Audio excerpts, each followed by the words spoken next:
Welcome to the Animation Industry Podcast. My name is Terry, and today I spent 5 hours making tiny fluffy bunny hands for a super secret stop motion project. This week I'm chatting with Wian van Bergen, art director and co-founder of South African animation studio, Lucan. In our chat, you'll learn about Isaura, their first IP about a young girl on a mission to save the sea turtles.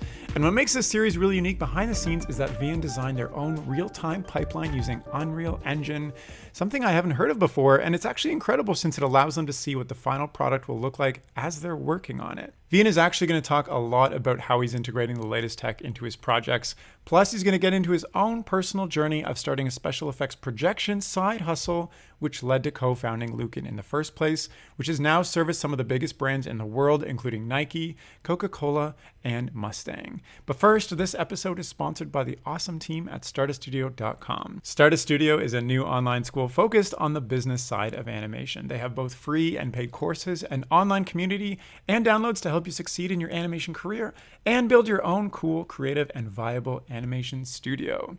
You can use the unique discount code AIP as an animation industry podcast in the checkout to save 20% on their popular Pro Studio Startup course. So whether you're looking to up your freelance game or plan and launch your own animation company, check out startastudio.com, and all the details are in the description of this chat, so please check them out. Now let's jump into the chat. Hi Wian, thanks for coming on the podcast. How are you? Hey Terry, it's a pleasure to be on your show. Great. Yeah, I'm excited to talk about Luca and your studio and Isaura, the series that you have under development, and also what the industry is like in South Africa, because I've never spoken to anybody from South Africa before. So you haven't been to South Africa? Do you know anyone that's in Cape Town? Like, that's where we're based, in Cape Town. Nice. No, I've never been, and I've never spoken to anybody from there either. So this is a first for me. So maybe we can start by just giving an overview of what's. So you have an animation studio, obviously, but how big is the industry in Cape Town or South Africa in general? I mean, it's quite a healthy industry, I can say that. We've got amazing talent here. And I guess the rest of the world knows that because they're shopping with dollars, and our currency is quite weak compared to that. So they're getting amazing talent for not a lot, I would say sometimes. We've got incredible studios here, anything from like feature animation films to VFX houses, a lot of like smaller studios that work on TV commercials. And I must say, I feel like the amount of work available is a lot. It's definitely a healthy industry at the moment. It seems like. Nice. Is it like there are a lot of schools in animation set up to kind of feed the industry there, or do you work with a lot of people who come there specifically for it? Sure. To be honest, and I don't really want to step on toes, but I mean there are one or two schools that's decent, but I feel that's an area where there's definitely room for improvement if you compare it to the rest of the world, just in the States or in Europe. I feel like the curriculums they offer sometimes feel a bit old school still, teaching the same things, not expanding, I feel there's room for improvement, but I mean, as a starting point, it's definitely enough. I feel like a lot of the guys, and I mean like any industry, I guess, you learn a lot when you're on the job, or most of the time you learn when you're on the job, so. Nice, yeah. And I'm just curious, there's like 3D, 2D, maybe some stop motion. Yeah, like definitely 3D. So I studied, we can chat about that now, where I started and all of that. But the school, there's definitely a couple of 3D schools around. 2D, I'm not too familiar actually. Like there are some guys that teach After Effects and Toon Boom and that kind of stuff, but it's not like Goblins or anything like that. So there's definitely a mix. I feel like compositing and that kind of thing and art direction is not really something that you can find here. But I mean, there's so many online courses that I feel like if I had to do it over again, I would probably, just do everything online. Yeah. Well, let's chat about what you would have done over again. What did you originally do to get into this? Yeah, sure. So, where do we start? So I guess, like high school. I'm going to take you a long way around. So just reel me back if I stray too far. Okay. I'll sit back here. So in high school, I guess you can say I was a bit of a jock. I was very into like sports and hanging out with friends and goofing around. But definitely had like an artistic side, that I kind of kept to myself. And because none of my mates really cared about anything artistic, So I remember after school, I would spend hours and hours just like drawing and sketching and doing charcoal work and graphite. So it's something that I really loved. And then when it came time to decide what I'm going to do after school, like what I'm going to study, I thought, yeah, well, maybe like architecture, that's something I can use my draftsman skills there, Didn't give it a lot of thought, which is quite scary because it takes about 7 years to become an architect. So, during that time, I remember I went to the cinema and I watched Finding Nemo. And I was like absolutely blown away. Like something about that film just captured me, and I knew that like that's something I want to be a part of, or just a team of like making that. So after that, I went to my mom. I was like, "Listen, please find a place in South Africa where you can study animation." And I wasn't even sure if something like that existed. And luckily, there was a place that I mentioned earlier in Cape Town. They offer like a 3-year animation course. So I signed up. And after finishing school, I immediately started, and I really loved it. But an interesting thing is that I realized that I actually didn't enjoy making characters move, like the animation part of things.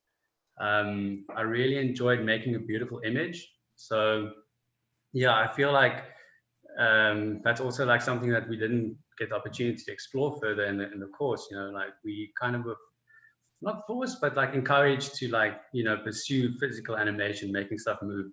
I mean, I do find it fascinating, like the practice. It's just not something that appealed to me that much. When you say a beautiful picture, do you mean like concept artwork and character design and things like that? I would say more like an art direction side. So like Okay. what makes a beautiful image, like good composition, good value structure, color, lighting, that kind of stuff. I mean, back then I didn't really know all of these terms or anything, but I just knew what looked good and what didn't. So I guess that's always been something that I really enjoyed doing is crafting an image. And then after studying there, I started working at this small little production house, and they mainly focus on Nigerian TV commercials. And I don't know if any of your listeners have actually worked on a Nigerian TV commercial. But you would know that the ideas are huge and the timeline is very short. So I was definitely in the deep end there. Learned so much. I was actually the only 3D guy there. So I remember my boss would just chuck a brief on my desk and say, "Off you go, you've got a week." And I had to like learn everything from scratch, like, like liquid sims and like particles and lighting and comping, which was great for someone learning, that's what I said, you learn a lot on the job. And I also learned what I didn't like, which I feel is super valuable. Yeah. And then, on the side, I started hustling a couple of jobs, freelance work. I mean, when you're young, you don't need to sleep, right? You can just work through the night. And I actually started getting quite busy, the freelance work. And my housemate at the time, Wagner, he's also my business partner at Lucan. Him and I started tackling jobs together.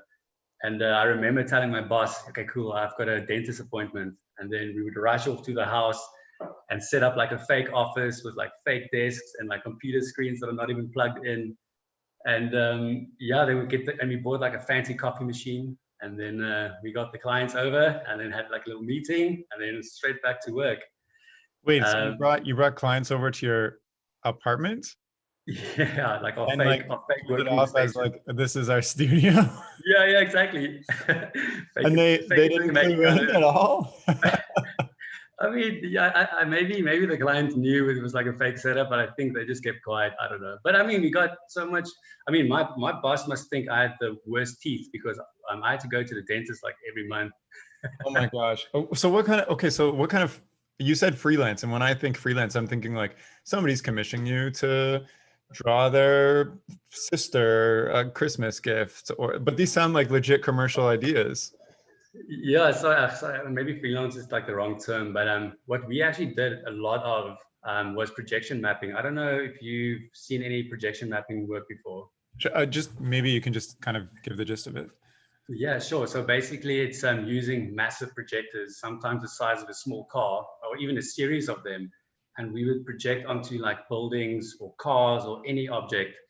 And I'm not sure if you've seen, like, sometimes, you know, that street art, and if you stand it on a certain perspective, you get that illusion of depth. But when you move, like, the image is completely distorted and that illusion is broken. So we would use that principle and project onto buildings with obviously light. And you can get this amazing illusion of depth and perspective from one angle, but when you move around, obviously that's broken. And not to blow my own horn, but I think we did some of the best projection mapping work at the time in South Africa, because we had this film and TV commercial background. And a lot of the guys at the time, they, you know, they were hobbyists, and they would map a building and then, you know, just throw like a Windows screensaver kind of thing onto the building, just pretty lights and stuff. So we took it quite serious. So we did quite a bit of jobs. So I'm curious, how do you go from I'm new at a studio, I'm the only 3D guy, to being known for 3D projection mapping?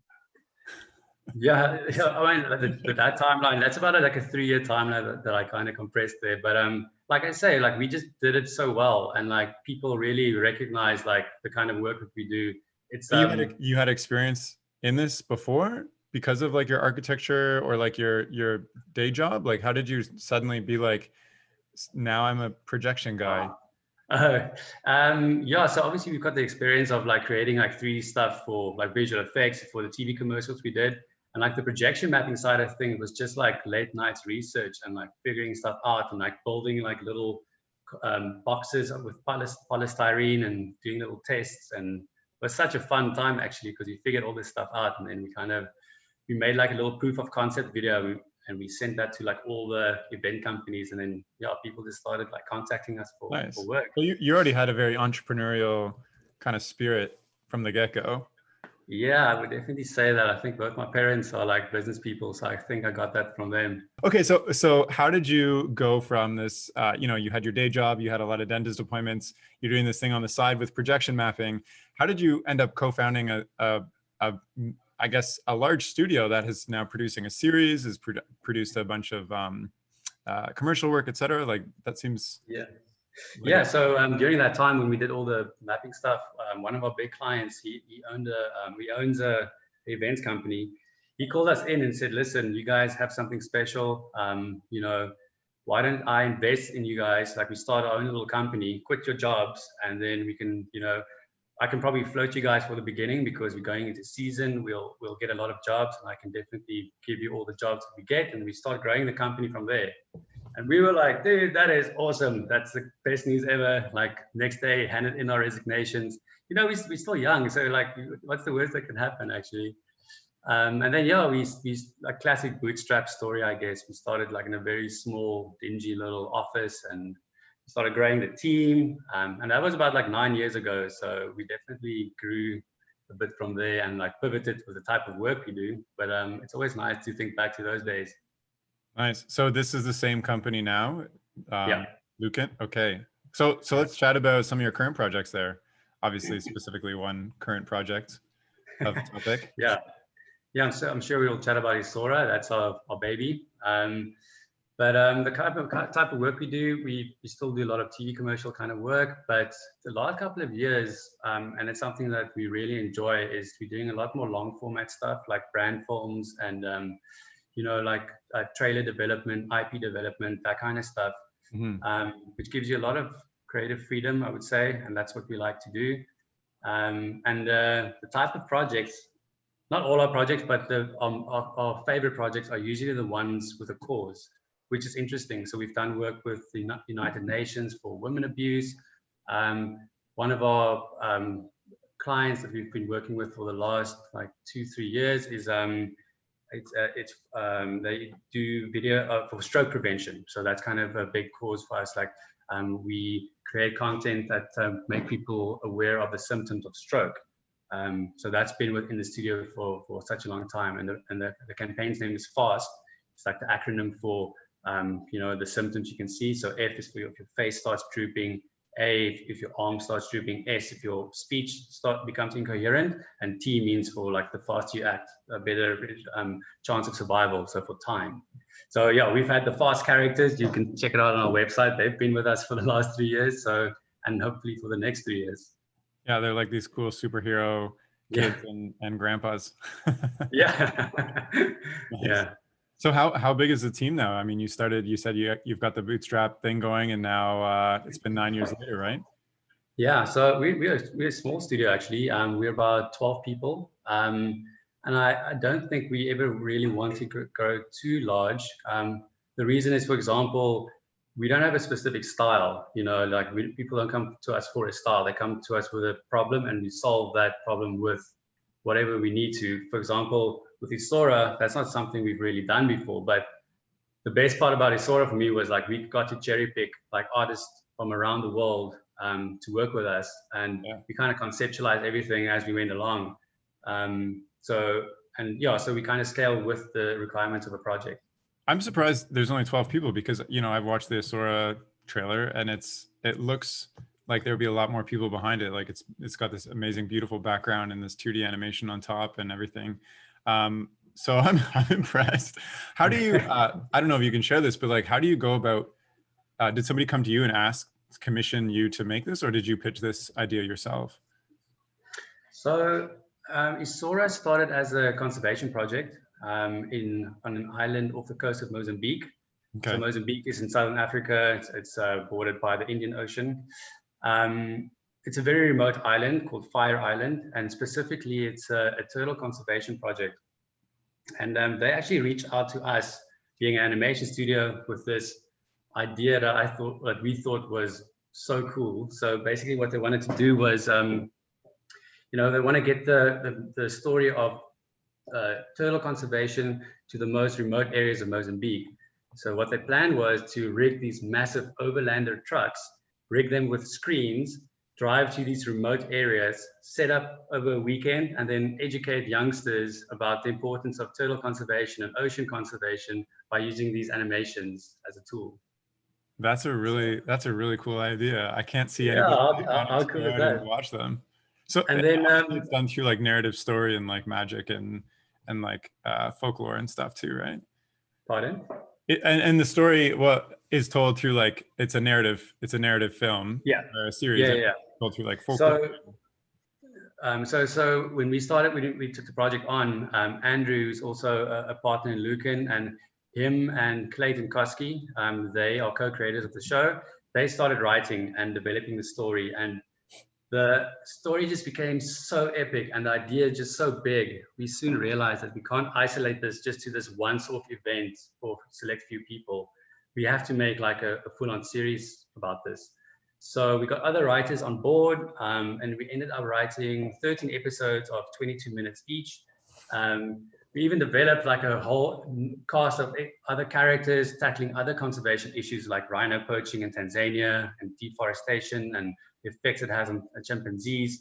So it just grew and grew. And then, we made this trailer as a pitching tool, I guess. And it got some attention around the world and some very positive feedback. And I'm very excited about where things are at the moment with the show. So what are next steps at this point? Funding, the money. Yeah, so we kind of in looking sourcing funding. We have and the turtle conservation project is totally 100% on with this idea and everything. They're like, we're good. Yeah, no, that's still going. I mean, finding more funding and everything like that. No, the turtle conservation project is still going. It's got a lot of attention as well. It just that also grew like a wildfire.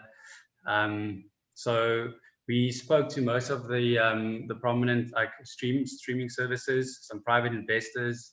We do have a very prominent director that's quite interested, and we are also considering maybe doing indie funding with our network that we have. So yeah, it's in a very exciting space. We're not exactly sure what's going to happen in the next couple of weeks, but the point is we just really want to make this with the right partners. Nice. You mentioned that you reached out to a number of artists that you wanted to work with and kind of cherry picked. Like, how did you do that? You just went out into Instagram and LinkedIn and whatever, or do you have a good network of artists? Like, how does somebody who really wants to work on something like this for your studio or a different studio get to work on something like this?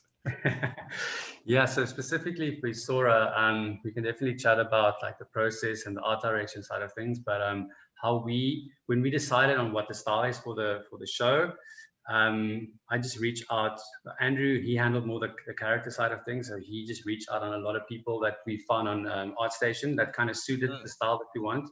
And I did the same on ArtStation, just for backgrounds. And we picked a bunch of people, had like just chats with them, Zoom calls, I guess. That was even before the days of COVID, when remote working was like not even a big thing in our studio. So we had like all these interviews, a lot of Russian dudes, such awesome people to work with. Yeah, and then we just kind of picked the people that we felt like made a good fit, to the style that we wanted. Man, I haven't even heard of, I mean, I know ArtStation, I've been all over it, but I thought it was like kind of this thing that's going kind of trending downwards versus other social medias like Instagram kind of taking off. So that's good to hear that you go on ArtStation. Yeah, I mean, it's not, yeah, we definitely find a lot of people on ArtStation. Obviously on Instagram, I don't know if it's a thing, but as soon as a person starts reaching like a certain amount of followers on Instagram, I think their rates just shoot up dramatically. So Instagram is always a tough one to find the right people, like we've experienced the last couple of years. Plus it's hard to get in touch with people after they reach like 20 followers, because they just have so many DMs. Yeah, exactly. Nice. Do you want to talk about your involvement in the art direction and kind of the unique styles that you put together for this? Because it's visually very compelling. And yeah, sure, we can definitely chat about that. So we definitely took a very interesting approach with Isaura. I can just tell a little bit of take a little bit of a loop. So we went to the Ottawa Animation Festival. I don't know if you've been there. You're based in Canada, right? I haven't been. I've been online this past Ottawa Animation Festival because it's COVID. Yeah. So we went, and then we met this lady, incredible person, Archida. She owns a company, or she's part of a company, ED Films. It was by chance, like literally, like at a lunch, like a networking lunch, and she happens to sit next to me. She showed us their work, and I was also blown away. It was just like, I'm more of a 3D guy, but I appreciate good 2D so much. And she showed me their latest project. It was giant bear. And it's just this beautiful 2D aesthetic. And we started chatting, and she started talking about what they do at their studio. And they also develop a lot of plugins for Maya and for After Effects and Photoshop. And she showed me this one where you can just, by the click of a button, export stuff from Photoshop to Maya and get all your artwork on cards with transparency, set up. So you can like create depth and parallax in Maya by clicking of a couple of buttons. And I was just like, whoa, that sparked an idea. So, started chatting to Andrew and say, listen, instead of using the traditional approach, which we might have done with a 2D project, is like, in After Effects, you have your cards of your artwork and you arrange it in space in Z-depth. Let's do it in Maya, and then we can take it a step further and actually project the artwork, or we lay out the cards in Maya, and then the hero objects or the foreground objects, we can actually project onto 3D models that we kind of build out as volumes. So we get that extra level of parallax when the camera moves. So that's where it started. And then the next year, Isaura then went to the back burner for a bit because we had a lot of other projects to be working on. And then the next year, Cape Town actually hosted the animation festival. And guess who was a speaker at the festival? It was Akira. And then she presented one of their latest projects. I think that was called 3 Trees. And also beautiful, beautiful 2D aesthetic, just beautiful lighting, handmade aesthetic. But the part that caught me was they made it in Unreal Engine. So that's where the penny dropped. Okay, cool. This is how we're going to do it. So basically, we started chatting to them. They helped us so much, just guiding us to like the workflow and who to chat to. Then we found a company in South Africa, probably like the smartest dudes I've ever met, like technical director guys. They built custom tools for us to get our art. Basically, so it's like an idiot like me can even do it myself, like get the artwork from like Photoshop to Maya, and then set it up in Maya, and then a click of a button, get everything into Unreal, shaders being set up, all of that. So they built all these tools for us, which I thought was like just such an incredible thing.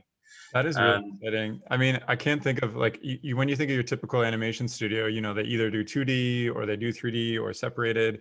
They don't have this completely integrated project where they're using Unreal Engine and Maya and Photoshop and all these things in between. That sounds really fun. Yeah, that's what I said earlier. It's cool to be like quite a smaller studio, then you can kind of do little things like this. But yeah, then we started. So actually a part of the reason why we wanted to do it in Unreal as well, it's not just because it's cool, but it is amazing. But so for example, if we've got to make an episode of 22 minutes with a small team like ours, we need to be able to do that. So the idea would be to like build all these assets, you know, like 2D assets, like for example, if we're creating a jungle scene, a library of like palm trees and rocks and like textures or whatever. And Unreal is so incredible. It's real-time feedback. You can literally build like a whole environment, basically paint all these like assets, like Sims, almost like, you remember that game, The Sims? Yeah. Like you can basically paint and create this world with all your assets. Everything is real time. You can actually, what we also did for Isaura is we use an iPad as a camera to capture the handheld data, and then port that back into Unreal. So you can also move stuff around, direct it, can have real-time feedback. So that's a big reason why we also followed the Unreal route. And a cherry on the cake was that Unreal actually gave us a mega grant when they heard about the project. So, oh, wow, nice. Yeah. So say I'm working in a 3D studio right now. What I'll typically do is like block everything in and have it all and do all the animation, everything unrendered, and then send it to rendering. But you're saying with Unreal, you don't have to do any of that. It just nail on the head. Exactly. Like I'm sure you know how painful rendering sometimes is. We all know that. So yeah, the beauty of Unreal is just it's real time, and you can get very amazing results for that. Nice. Do you want to talk more about Isaura and where that's going? Because I also want to know kind of in general what the direction of your studio is now that it's, you know, you're 9 years in, you're working on a series right now. Like, what is that ultimate goal that you're trying to reach for? Yeah, sure. I guess the last thing about Isaura, like I was more involved in the art direction of things. So with Isaura's art direction, Andrew and myself, we actually did a recce to Mozambique. So we went to the fishing village where the story is set. And I mean, that is a remote part in Mozambique. So we drove for like hours and hours to get to this village. And we took thousands and thousands and thousands of photos just to get a very authentic look. Like that was our main objective with this, is to get an authentic look, something that looks like Mozambique, which is quite unique in its own way, because Mozambique has got a tropical climate. So the textures are so beautiful and raw, and like it's water damage and moss, and they went through a civil war. So there's a lot of like broken structures. So we really tried to capture that in also the trailer by using, that's why the backgrounds, we decided to go with a very painterly look, you know, like one thing that I remember Patrick O'Keefe, the guy who art directed Into the Spider-Verse, they didn't use lens effects like depth of field to blur the background to draw your attention, or like lens flares, that kind of stuff. Everything is true to like a comic book, what you can achieve with a comic book art. So we wanted to do the same with Isaura, you know, go for like a very traditional oil painted look. So if you want to do depth of field, you kind of have to paint the edges softer and lower the contrast to make sure you can focus on the focal point, and get those beautiful textures that we saw in Mozambique. And a very interesting thing that we picked up while we were going from like the city of Maputo, which is like the capital, is the color palettes. So there were a lot of reds, because Coca-Cola is a huge sponsor there. Yellows, MTN is their main cell phone brand, they've got a yellow. Then you've got the black, and that's like their main beer brand, all the signage there, and obviously a lot of greens of the foliage and stuff. But then as we moved into the more remote areas, the more rural areas, the color palettes became way more earth tones and much more subtle. And I remember there's like the boats, the dhows that they use for fishing, like most of them were painted with this blue color. So we've got this earth tones and the blues, and yeah, those little things are the things that we kind of really wanted to integrate into the artwork to give that authentic look. You said you took thousands of pictures. Are there any like kind of Easter eggs you put into the show so far of very specific things that you thought were cool or interesting when you were there? Like, I'm trying to think now. It was actually quite a while ago that we made it. Maybe, I don't know. Actually, I actually don't know. It would have been cool though. Well, it's really insightful for me to learn all this from behind the scenes, because just watching it, it's like this overwhelming, beautiful trailer for this really cool show, and then you learn all the history, all that went into it, and it makes it even more rich. So let's chat about Lucan overall. Like, what is that? So you started this off because somebody was like, "Hey, let's invest in you because you have something cool," and now suddenly 9 years later, you're creating this big project. You've got a lot of commercial things on your belt. Like, what is the goal that you want with your studio? Yeah, so I think the way forward at the moment, we're just really enjoying working on this, the more IP development side of things, creating like trailers, more long format side of things, and brand films. Like, I guess any studio wants that creative control, having a voice. It just not always, but sometimes it feels working with agencies, you kind of, you don't always get to make things the way you were hoping to. So with these kind of work, with this kind of work we're doing now, is like we've got so much creative control, and we get to experiment.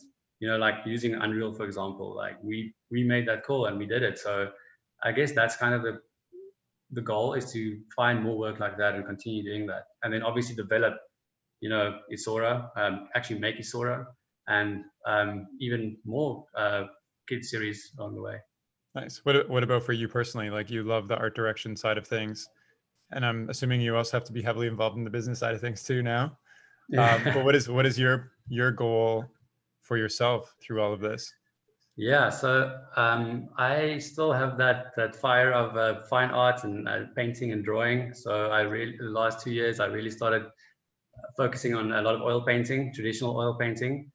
So yeah, I guess I can see myself when I'm an old man, like in my underwear, painting with my easel somewhere in Spain. That's my dream, I guess, just like a traditional artist. I mean, what's stopping you from doing that right now? Well, that's exactly what I'm gonna do right now after this Painting in your underwear. Yeah, so I'm really going to pursue the traditional art side of things, but obviously, alongside growing Lucan. Yeah. Is there like a big vision of something you want to accomplish through your paintings or whatnot? Like, do you want people to look at them and feel a certain way? Do you have something in your mind that's an idea that you want to get out into the world, or is it more of a relaxation, enjoyable experience type of thing? Yeah, for me, it's absolutely a relaxation thing. I think once you start making something your job, you kind of blur that line a little bit. So that's why I love oil painting so much at the moment, because Lucan is my job and oil painting is my release, from stress. So, yeah, I understand that. Cool. Well, thank you so much. Is there anything else you wanted to share, or pieces of wisdom that you wish you had along the way that you want to hand over? Yeah, shit. For sure. Like maybe when I was, like, for your younger listeners, something that's very profound for me now is like, what is your why? Like, what is your reason for doing something? And I mean, that plays a huge role. For example, if you want to learn Houdini, I'm just like spitballing it, but if you want to learn Houdini, and you don't have a very well-defined, clear why you're doing it, the first Friday night when all your mates phone you and say, hey, let's go for drinks, what's going to stop you and say, no, listen, I'm going to actually like buckle down and learn Houdini? Because it's such a huge time investment and energy. And if you half-ass it, you're just like wasting time. So if you've got a strong why and a strong reason, then that's like half the battle won, I think. Yeah. So that's the one thing. And then the other thing that I also struggled with a lot was that's fear of failure. So now for me, it's just like, fail fast. Fail as fast as you can, iterate as much as you can, and then, once you kind of know exactly what you want, then you start developing it. How do you fail fast?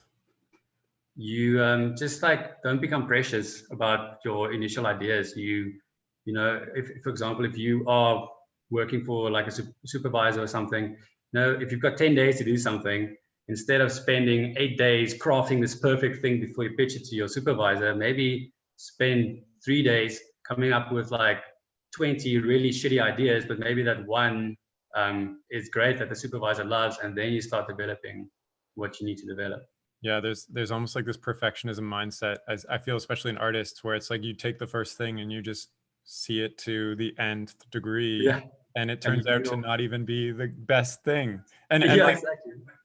From my experience in the business world, yeah, like you have to fail fast and often, because like when your money is on the line and you invest it all in one thing and it doesn't turn out, like what are you gonna do? So totally. Yeah, I also like what you said about figuring out the why, and I get this a lot in animation specifically. People will say like, I'm gonna pursue animation on the side as a hobby, and then maybe in 10 years I'll be able to enter the industry. And it's like, well, if you don't go all in, you're not gonna really get anywhere very fast or at all. You have to take that risk and figure out what that why is for you and go for it. So yeah, totally get those things.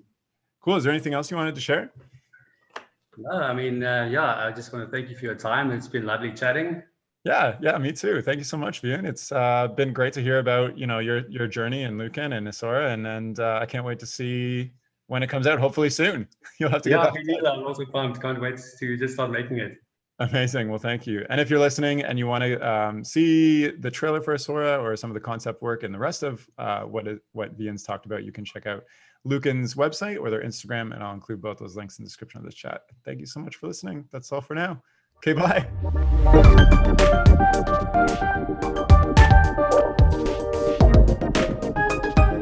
The music for this podcast was composed by Will Farmer and the graphics by Daniel Abensauer.